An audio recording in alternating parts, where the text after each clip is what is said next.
अभी तक तुमने लुकिज्म का लेटेस्ट चैप्टर पढ़ ही लिया होगा और हालांकि ये चैप्टर बाकी चैप्टर्स के कंपैरिजन में थोड़ा बड़ा था लेकिन मुझे काफी पसंद आया। एंड यार एक बार तुम इन दो इमेजेस को ध्यान से देखो, पहले के चैप्टर्स में और अभी के चैप्टर्स में क्वालिटी का कितना ज्यादा डिफरेंस है तुम्हें देख के साफ साफ समझ में आ रहा होगा। एंड नाउ अब चलो सीधा चैप्टर पे बढ़ते हैं, बट उससे पहले वीडियो को लाइक जरूर से कर देना। तो चैप्टर के शुरू में जैसा कि मैंने तुम्हें बताया था, गन गो को ऑफर देगा चार्ल्स सोई के प्लान में शामिल होने का, लेकिन शुरू में तो गो इस पे ध्यान नहीं देता है, लेकिन पैसे की बात सुनने के बाद वो थोड़ा सा क्यूरियस हो जाता है और गन की आंखों को देख के बोलते हैं कि अच्छा तुम तो वो जूही वाले बंदे हो, ऐसा लग रहा है मैं किसी सेलिब्रिटी से मिल रहा हूँ। और फिर गो कहता है कि क्या तुम सच में मेरा टेस्ट लेने आए हो, क्या तुम यही चाहते हो कि मैं तुम्हारी आंखें निकाल दूं? और फिर गन कहता है कि मैं भी तुमसे डील करना नहीं चाहता, लेकिन मैं यहाँ पे हूँ क्योंकि मुझे ऐसा करने के लिए कहा गया है। और फिर इसके बाद गो गन पे अटैक कर देता है और ये फाइट शुरू हो जाती है। और यार ये पूरी ही फाइट कमाल की थी, कभी गन गो पे भारी पड़ रहा होता है तो कभी गो गन पे, और ये दोनों ही एक दूसरे की बहुत ही बुरी तरह से तोड़ रहे होते हैं। और फिर गन गो को मारते हुए कहता है पता है तू अभी फाइट को क्यों हार रहा है, क्योंकि तू फाइट को सीरियसली नहीं लेता, लेकिन तूने इस टेस्ट को पास कर लिया है। मैं क्यूरियस हूँ, तू अपने स्वॉर्ड के बिना फाइटिंग में इतना अच्छा है तो इसमें कोई हैरानी की बात नहीं है, तू अपने मास्टर को मारने में सक्सेसफुल रहा। पर तभी गो पिटते पिटते ही साइकिल की चेन को उठा के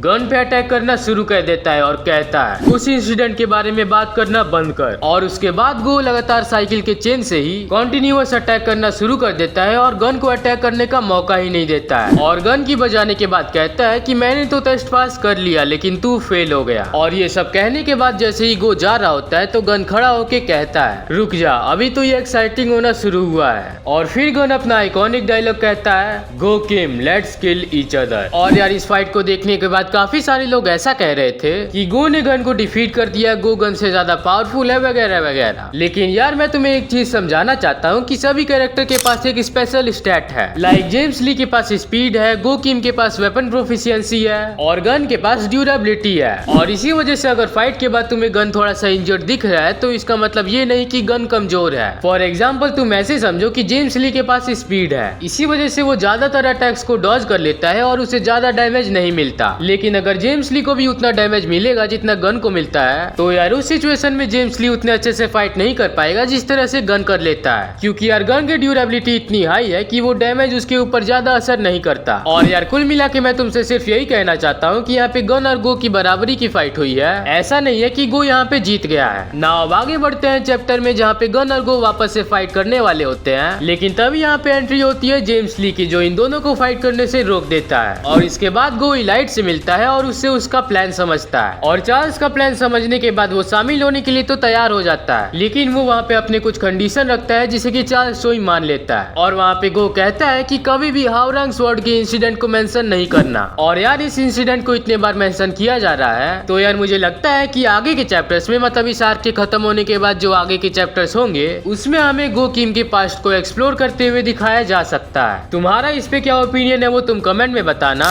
और इसके बाद चार्ल्स सोई अपने प्लान के हिसाब से सभी 10 जीनियस को इकट्ठा कर रहा होता है, जिसके लिए वो गन और गो को टॉम ली को टेस्ट करने के लिए भेजता है। एंड यार इस सीन को हमने पहले के चैप्टर्स में भी देखा है। और यार अब इसके बाद हमें दिखाया जाता है कि चार्ल्स सोई एक बिल्डिंग पे खड़ा है और उसके पीछे से वहाँ पे गन आ रहा होता है और वो गन से कहता है अभी जो भी चीज मेरे आंखों के सामने है वो जल्द ही मेरा होने वाला है। और इसके बाद चार्ल्स सोई गन को बोलता है रेड पेपर में मेरे और यामाजाकी के एक साथ काम करने का सबूत है, जिसकी वजह से आगे हमारे प्लान में दिक्कत हो सकती है, तो तुम वापस से यामाजाकी हाउस जाके वहाँ पे रेड पेपर का पता लगाओ। और उसके बाद गन बोलता है कि अच्छा है, मुझे भी वहाँ पे कुछ अपना काम निपटाना था। फिर हमें गन को दिखाया जाता है जो कि बारिश में छाते के साथ यामाजाकी हाउस की तरफ धीरे धीरे बढ़ रहा होता है। कुछ बंदे पहचान जाते हैं कि वो गन है और उस पर अटैक करना शुरू कर देते हैं, लेकिन गन उनकी बहुत ही बुरी तरह से तोड़ने लगता है और कहता है कि शिंगन मेरे वजह से मरे, उन्होंने अपने बच्चे को चुना। लेकिन चार्ल्स सोई ऐसा नहीं है, उसने अपने बच्चे के बजाय खुद को चुना। और मैं देखना चाहता हूँ कि अगर शिंगन होते तो इसका अंत कैसे होता, जहाँ पे शिंगन मुझे नहीं खुद को चुनते। और इसके बाद हम सिंतारो को देखते हैं जो कि गन से बोलता है मुझे पता था कि तुम यहाँ पे आओगे, क्या तुम मुझसे यहाँ पे शिंगन का बदला लेने आए हो? गन कहता है कि बदला, मैंने ये सब कभी नहीं सीखा, मैं तो यहाँ पे सिर्फ किसी के मर्जी से आया हूँ। एंड यार अब अगर हम बात करें कि आगे के चैप्टर में क्या होगा, तो यार यहाँ पे गन और सिंतारो में फाइट होगी, जिसमें यहाँ पे गन सिंतारो को हरा देगा, जिसकी वजह से उसे आगे शीरो ओनी का टाइटल मिलेगा। और यार जैसा कि मैंने पिछले वीडियो में कहा था कि यहाँ पे गन और सिंतारो के फाइट के बीच यहाँ पे पार्क सोमी का एक बड़ा रोल हो सकता है, तो यार यार इसके मुझे काफी हाई चांसेस लगते हैं। तुम्हारा इस पे क्या ओपिनियन है तुम कमेंट में बताना।